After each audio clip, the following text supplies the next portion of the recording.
श्री राम। शंखनाद में आपका स्वागत है। सुप्रीम कोर्ट की मेहरबानियां बढ़ती ही जा रही हैं और इस बार ये मेहरबानियां हुई है हिंदू विरोधियों पर।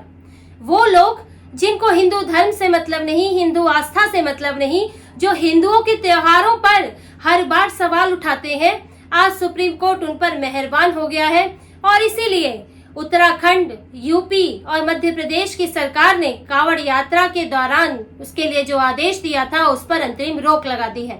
उस आदेश को रोक दिया है जिसमें कहा गया था कि कांवड़ यात्रा के दौरान जो रूट में जो दुकानें पड़ती हैं उन्हें अपना असली नाम बताना होगा, दुकानदार को अपना लाइसेंस दिखाना होगा और साथ में कारीगरों का नाम भी बताना होगा।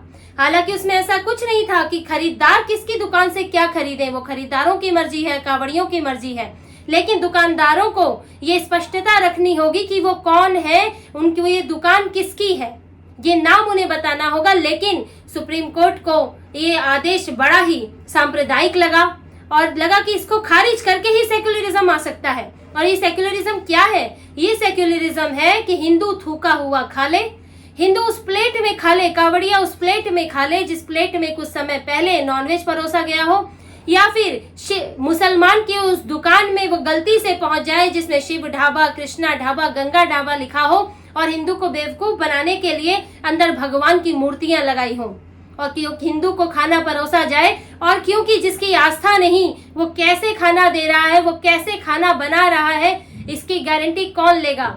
क्योंकि जिस हिंदू की आस्था होगी वो तो कांवड़िये को आस्था के साथ खाना परोसेगा, क्योंकि उसको लगेगा कि इसके जरिए वो भगवान शिव की सेवा कर रहा है। लेकिन जिसको शिव में ही आस्था नहीं, जिसको हिंदू धर्म में आस्था नहीं, वो कैसे खाना किसके लिए बना रहा है, इसका सुप्रीम कोर्ट क्या इसकी गारंटी ले पाएगा? लेकिन नहीं, जज साहब को इससे मतलब नहीं। सारा सेक्युलरिज्म है कि हिंदू अपना धर्म भ्रष्ट कर ले, हिंदू अपना धर्म खत्म कर ले और सेक्युलरिज्म बना रहेगा और वो जेबें भरे दूसरों की जो उसका धर्म भ्रष्ट करना चाहते हैं। और सुप्रीम कोर्ट के इस फैसले में बड़ी ही जल्दबाजी दिखाई गई है। अभी फैसला तो आ गया है, स्टे अंतरिम रोक लगा दी है। 26 जुलाई को सरकार से, तीनों राज्यों की सरकारों से ये कहा गया है कि वो इस पर जवाब दें, जो उन्होंने आदेश दिया था, नोटिफिकेशन जारी हुआ था, उस पर जवाब दें। लेकिन ये बड़ा ही हैरान करने वाला है कि सुप्रीम कोर्ट इतनी जल्दबाजी में क्यों था। 2 जज इसकी सुनवाई कर रहे थे, जस्टिस ऋषिकेश रॉय और जस्टिस SVN भाटी, और पता नहीं क्यों कि दूसरा पक्ष सुने बिना इस मामले में अंतरिम रोक लगा दी गई। आखिर पिटिशनर गए थे, उन्होंने अपनी याचिका रखी। पहले तो आपको पिटिशनर ही बता दें कि इसमें पिटिशनर कौन है। एक पिटिशनर एक NGO है, association of protection of civil rights, दूसरी महुआ मोइत्रा है और एक आकार पटेल है, एमनेस्टी इंटरनेशनल के पूर्व CEO, जिनके ऊपर क्योंकि उन्होंने फॉरेन एक्सचेंज मनी के तहत उल्लंघन किया था तो 10 करोड़ का जुर्माना लगा हुआ है। ये भी सेक्युलर लिबरल गैंग वाले हैं। अभिषेक मनु सिंघवी, जो जब सब हिंदू विरोधी मामलों में पहुंच जाते हैं तो ये लोग लेकर गए थे। ये सब एक ही गैंग के लोग हैं, एक ही विचार वाले लोग हैं और ये लोग अपनी पिटीशन लेकर गए। आप पिटीशन पर विचार कर सकते थे, फिर सरकार से जवाब मांग सकते थे, उसके बाद इस पर फैसला होता। आखिर ऐसा इतनी जल्दबाजी क्या थी? क्या इस फैसले के कारण कहीं हंगामा हो रहा था? क्या कहीं मार पिटाई, लॉ एंड ऑर्डर की स्थिति बन रही थी, कानून व्यवस्था की स्थिति बन रही थी कि आपको तुरंत इस ऑर्डर को रद्द करना जरूरी था? आखिर ऐसी क्या जल्दबाजी थी? अभी तो आज पहला दिन था कांवड़ यात्रा का, लेकिन ये जल्दबाजी आप समझिए कि क्यों सुप्रीम कोर्ट, क्यों ये अंतरिम रोक जो है एक फैसले से भी इस वक्त बड़ी है। भले इस पर एक फैसला आता वो एक अलग बात होती कि उस पर आगे सुनवाई होती और इस पर दोनों पक्षों की सुनी जाती, फिर फैसला होता, लेकिन ये अंतरिम रोक किसी फैसले से भी ज्यादा इस वक्त बड़ी है। क्योंकि देखिए, जो सरकार ने, जो यूपी सरकार, उत्तराखंड सरकार, मध्य प्रदेश सरकार ने जो नोटिफिकेशन जारी किया, उसका मकसद था कांवड़ यात्रा के दौरान जो कांवड़िये जाते हैं उनकी आस्था को ठेस न पहुंचे, वो उनको शुद्ध खाना मिले और उनके साथ एक उपभोक्ता के तौर पर ही सही एक स्पष्ट पारदर्शी व्यवहार हो। और साथ में कई बार कुछ ऐसा भी घटनाएं आती हैं कि कांवड़िये जाते हैं शाकाहारी भोजनालय समझकर, लेकिन अंदर तो मांसाहार भी होता है, या फिर हाइजीन का ध्यान नहीं रखा जाता है क्योंकि वो आस्था उनकी नहीं जुड़ी है बनाने वाले की। तो ऐसे में झगड़े भी हुए हैं, पहले भी ऐसे मामले आए हैं, इसीलिए ये ऑर्डर लाया गया था। और ये यात्रा आज 22 जुलाई से शुरू हुई है और 2 तारीख को जलाभिषेक है, तो लगभग ये खत्म हो जाती है, उसके बाद वापसी होती है।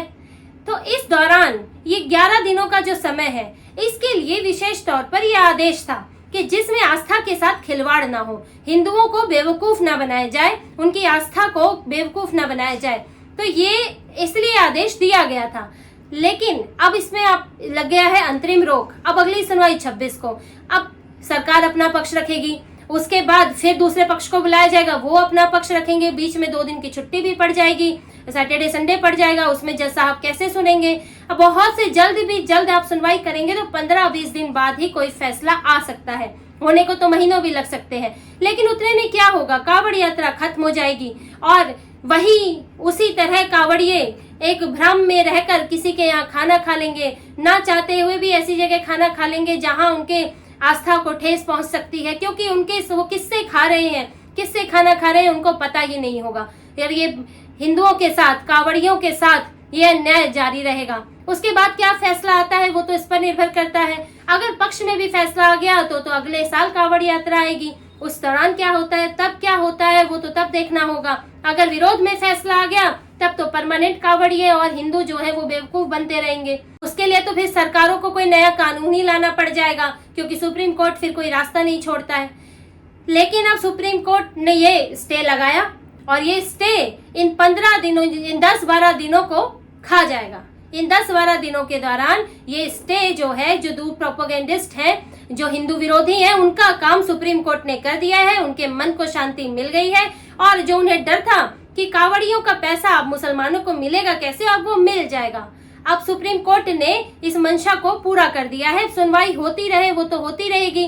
और जल्दबाजी तो छोड़िए, कोर्ट ने ये भी नहीं सोचा कि अगर किसी सरकार ने कोई आदेश जारी किया है और उसको आदेश का आधार बनाते हुए उसमें लॉ एंड ऑर्डर की बात कही है, क्योंकि इस तरह की घटनाएं होती थी, झगड़े होते थे जिसमें ये झूठ बोलने के कारण कांवड़ियों के साथ झगड़ा भी हो जाता था। तो कोई सरकार अगर ये फैसला लाई है तो उसका कोई आधार तो होगा। अगर हम स्टे लगा देते हैं उसके बाद कोई लॉ एंड ऑर्डर की सिचुएशन बन जाए, क्या सुप्रीम कोर्ट ने ये सोचा? लेकिन नहीं, ये सब पर विचार किए बिना ये स्टे जो है दे दिया गया है। दूसरी एक और इसकी दलील, जो इसकी दलील चली सुप्रीम कोर्ट में, इसमें एक और चीज निकल के आई कि अभिषेक मनु सिंघवी खुद इस बात के लिए इनको श्योर नहीं थे, उनको पता नहीं था कि ये ऑर्डर प्रेस नोट है, कि ये ऑर्डर स्पष्ट दिया गया है, क्या ये स्वैच्छिक है, इसमें क्या है, क्योंकि वो कंफ्यूज थे खुद दलील के दौरान। जब सुप्रीम कोर्ट ने पूछा, जजेस ने उनसे पूछा कि क्या ये ऑर्डर प्रेस नोट के जरिए आया, उन्होंने कहा कि नहीं, पुराना जो पिछला ऑर्डर था वो प्रेस नोट से आया है, जो मुजफ्फरनगर वाला था। फिर उनसे ये भी पूछा गया क्या ये फॉर्मल ऑर्डर है, तो उन्होंने कहा कि नहीं, ये बड़ा स्पष्ट सा ऑर्डर है, बड़ा ही ऐसा है कि भ्रमित करने वाला है, कुछ इसमें स्पष्टता नहीं है। तो जो अभिषेक मनु सिंघवी, उनको तो ये मालूम ही नहीं है कि सरकार ने आदेश दिया है वो कितना स्पष्ट है, उसमें कहा क्या गया है, क्या ये आधिकारिक आदेश है या नहीं।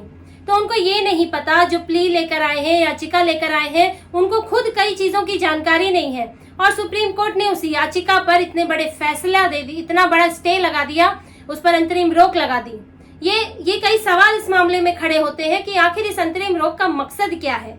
क्या ये कांवड़ियों के साथ, क्या इसमें एक ही पक्ष देखा जाएगा, क्या इसमें दूसरा पक्ष नहीं देखा जाएगा, कांवड़ियों की आस्था, हिंदुओं की आस्था इसमें नहीं देखी जाएगी। और फिर जो ये कानून है, जो food safety and standard act 2006 की जिक्र इसके अंदर आ रहा है, उसमें साफ लिखा हुआ है कि दुकानदार को अपने फूड डिस्प्ले बोर्ड पर साफ लिखना होगा कि उसका लाइसेंस क्या है।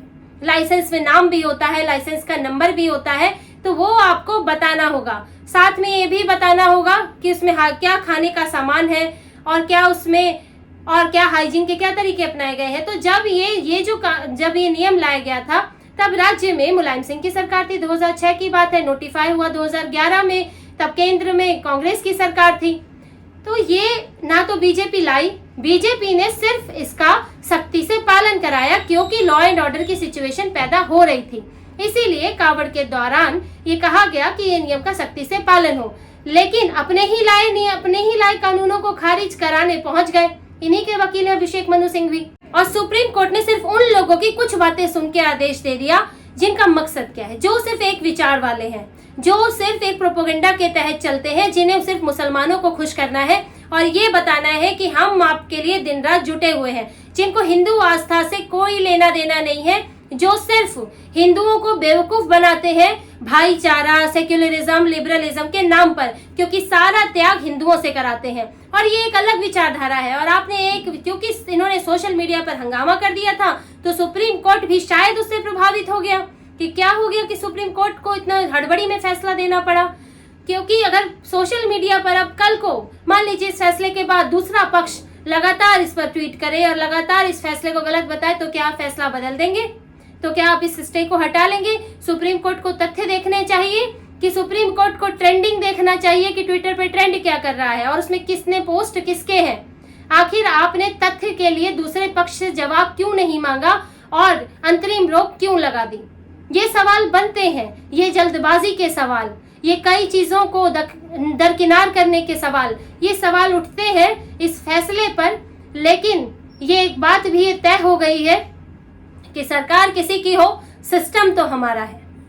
ये सिस्टम तो उनका ही है और सिस्टम हर बार सरकार के फैसलों को इसी तरह से चुनौती देता है। धारा 370 हो, इलेक्टोरल बॉन्ड हो, एनआरसी हो, सीए हो, हर बार सरकार को अपने फैसलों को साबित करने के लिए, सही साबित करने के लिए सुप्रीम कोर्ट की दौड़ लगानी पड़ती है। सुप्रीम कोर्ट में खींच के ले जाते हैं और सरकार के काम बाधित होते हैं। और इस सुप्रीम कोर्ट का इस्तेमाल सिर्फ सरकार को बाधित करने के लिए किया जा रहा है, ताकि सरकार को पंगु बना दो। सरकार का एक धड़ा इसी में ही लगा रहे कि सुप्रीम कोर्ट में हम साबित करते रहे कि नहीं, हमने सही फैसला लिया है। ये पूरी कोशिश है और इस कोशिश में हिंदू आस्था कुचली जा रही है। इस कोशिश में हिंदुओं की आस्था को, हिंदुओं के धर्म, हिंदुओं के ईश्वर, इन सब को कहीं ना कहीं अपमानित किया जाता है और बिल्कुल अलग थलग कर दिया जाता है। आप देख लीजिए, लगता है कि हिंदुओं की सुनने वाला कोई है ही नहीं, उनकी आस्था से किसी को मतलब ही नहीं।